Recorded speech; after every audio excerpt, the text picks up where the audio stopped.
सतत युरिनेशनला जाणं या मागची काय कारण आहेत आणि त्याला ठीक करण्यासाठी आपण काय केलं पाहिजे.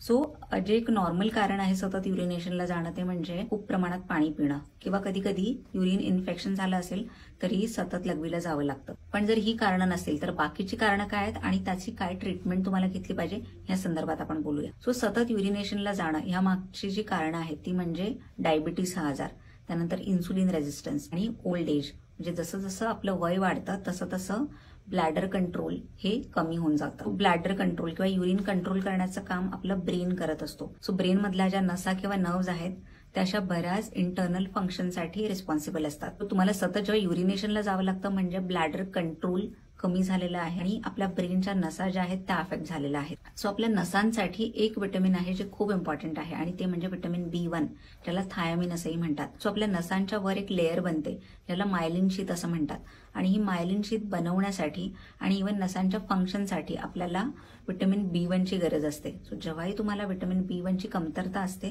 तेव्हा हे ब्लॅडर कंट्रोल लूज होतं आणि सतत युरिनेशनला जावं लागतं. जर तुम्हाला डायबिटीस हा आजार असेल किंवा इन्सुलिन रेझिस्टन्सचा प्रॉब्लेम असेल तर विटामिन B1 चे सप्लिमेंट्स तुम्ही घेऊ शकता आणि त्याचा ब्लॅडर कंट्रोलवर किंवा युरिन कंट्रोल करण्यासाठी खूप फायदा होतो. आणि विटामिन B1 कुठल्या कुठल्या अन्नपदार्थांमध्ये अधिक असतं हे जाणून घ्यायचं असेल तर तुम्ही कॅप्शनमध्ये वाचू शकता.